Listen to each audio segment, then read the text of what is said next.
tous, nous nous trouvons aujourd'hui au cœur d'un joyau moyenâgeux yvelinois. Nous sommes en Île-de-France, dans le département des Yvelines, sur le site de la commanderie des Templiers de la Ville-Dieu à Élancourt. Et derrière moi, ces vestiges médiévaux, témoignant de l'histoire de notre département et de la première fonction de l'édifice.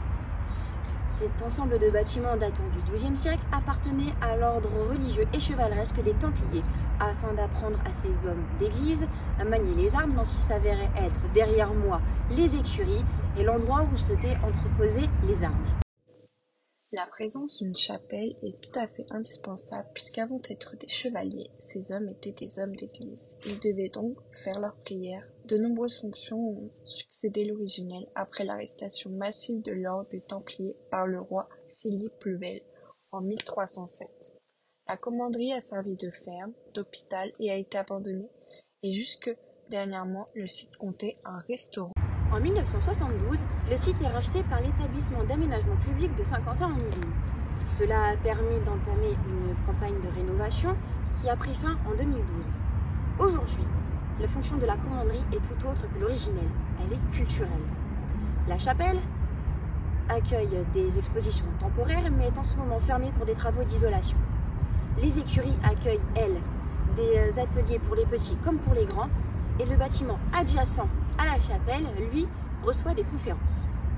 La dernière nouveauté des lieux est la transformation du bâtiment des gardes en microfolie, c'est-à-dire c'est un musée numérique en lien directement avec le ministère de la Culture et coordonné par la Villette. Ce musée permet l'accès virtuel à plus de 3000 œuvres. Il rappelle ainsi une des fonctions qu'avait le lieu, le partage et la transmission des savoirs. Dans ce musée, il est tout à fait possible d'avoir accès à des outils numériques récents et appréciés du jeune public, tels que les casques à réalité virtuelle. La commanderie est aussi un lien avec l'application de géolocalisation EVA qui propose des énigmes sur la commanderie et ses premiers occupants. Pour attirer d'autant plus de visiteurs, ce lieu propose à l'occasion des Journées du patrimoine des visites guidées et a pour objectif d'ouvrir prochainement une salle gaming pour attirer des visiteurs de tout âge. En dehors de ces diverses fonctions, la commanderie a une architecture caractéristique moyenâgeuse, ce qui lui donne un cachet d'authenticité et participe à la mise en valeur du lieu. Depuis 1926, ce site est classé monument historique et cela participe à sa préservation. Ce lieu est riche historiquement et culturellement. Son histoire continue encore de s'écrire aujourd'hui grâce à la ville d'Élancourt et au musée de la ville de Saint-Quentin en Yvelines. Ils l'entretiennent et proposent des activités au bout du jour pour le valoriser.